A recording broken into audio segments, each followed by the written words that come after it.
Today I'm going to discuss coronavirus history of and other related outbreaks.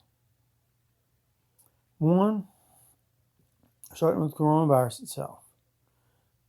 It's with us. It's killed tens of thousands. Go back a little ways to 2008 and 2009. What happened? That was the peak of the deaths from the Hive virus that causes AIDS. So it caused a downturn in the economy, just like we're seeing now, a downturn in the economy. If you go a little further back to the recession of 91, from my understanding, Japan is still having a hard time with getting back to that employment level.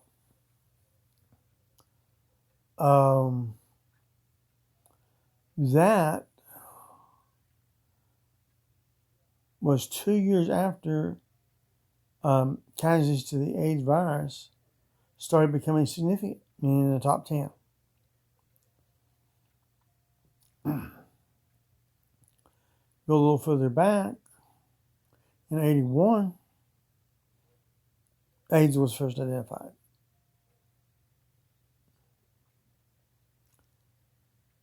A couple years before that,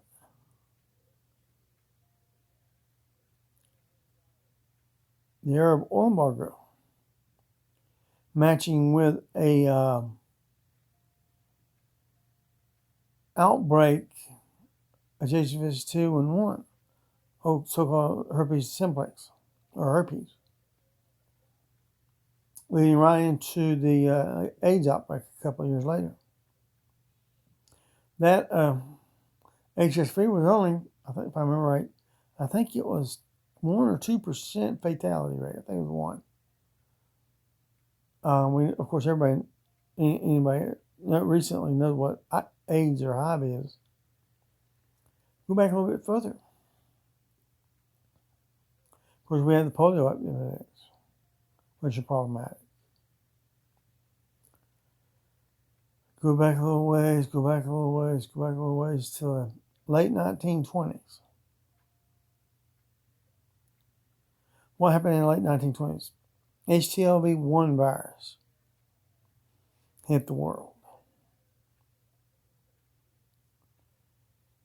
It caused what they call encephalitis. That's where the brain literally dies on you. You wonder why were there so many suicides back then when the economy tanked. I wish they knew that. I wish all that kind of paperwork had been saved like we do today with modern day computers, but I don't think all the paperwork was saved. But it had a significant effect on the world economy. Then we had the Spanish flu towards the end of World War I. It basically ended World War I. It killed so many people on both sides that they just quit fighting.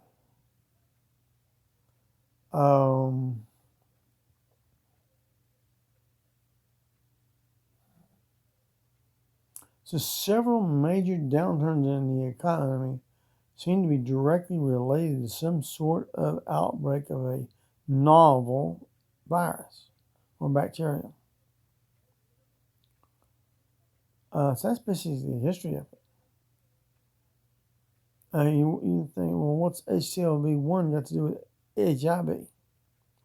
Some people mistakenly call HIV-2 to include a lot of your doctors and researchers as Hive-2, meaning the one that you use encephalitis. But that's not actually the case. That's HTLV-1. HTLV-3 was renamed Hive. And somebody came in and started calling it Hive-2 when it included encephalitis. That's just a matter of miscommunications.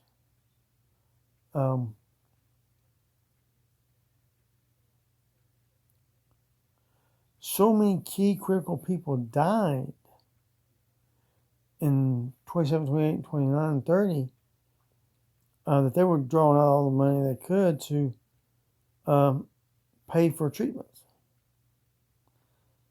The problem is, back then there weren't many socialist systems, and just a few communist ones. And they believe in giving free medical care. Now we should not, in modern day medical systems, whether they're laissez-faire style in the United States or whether it's socialistic style in many other parts of the world, we are left with a problem. We got a disease that's spreading that can kill about as fast as HTLV-1 could. HTLV-1 in the late 20s killed 20% of the people that were infected, and I don't have statistics on how many suicides because they didn't want to go through what was going to happen to them.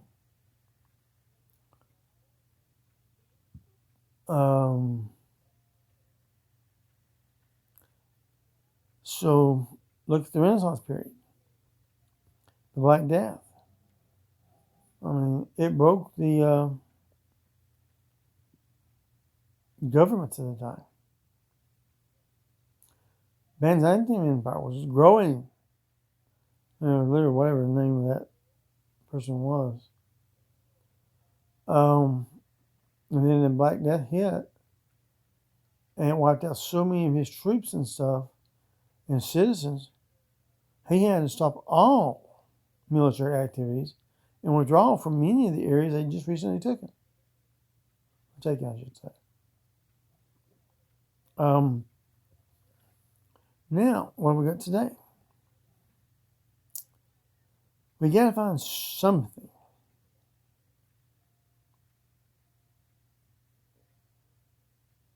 I mean, maybe something that has an effect on the lungs and nowhere other place. Like one time, I think it was climaticide or something like that. I took that stuff and it burned my lungs like crazy. I had to quit taking it after 2 days. And they had to put me on a different medication. I don't know what to say, but from the looks of it, they're going to have to consider other alternative medications and treatment plans and PPE. You can use a lot of things for PPE, depending on what level of protection you want from it and what kind of protection, such as face masks or face shields, which is a different thing. It's a plastic thing.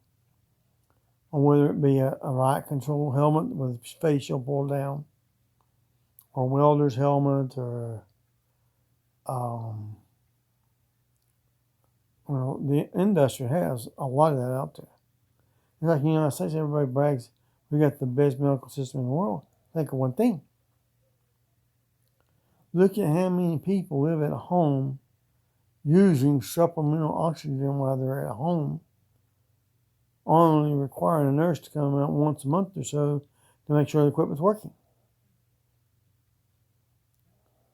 A lot of other places can't do that. They don't have the. A lot of people are like, well, we got social citizens. We got all kinds of stuff. Meaning the British guy, Dr. Campbell. I'm like, I know if a disease like that's going to hit, elderly is generally the first ones that go down. Right now, that's the way things are. But that being said, the utilization, like we do now, of home care systems,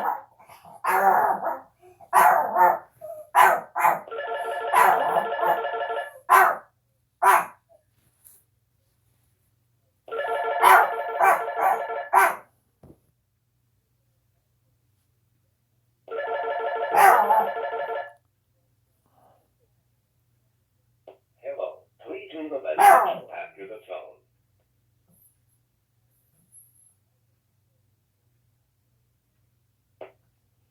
Anyway, what it comes down to is the AIDS virus is out there. It's weakening the community. I mean, look at Italy. From my understanding, Italy has one of the highest percentage of their population that's over 60. If you look at the breakdown Dr. Campbell made last week on YouTube, I think it's like the 24th or 25th. It might be the 23rd. Anyway, he was showing the breakdown of both China and Italy and showing who died and where to die. There wasn't even a category, if I remember right, above 80 in China. Why, I don't know. But in Italy, he had a category that was above 80, and it's 37% of the people above 80 died that caught it. Between 70 and 80, it was almost the same amount.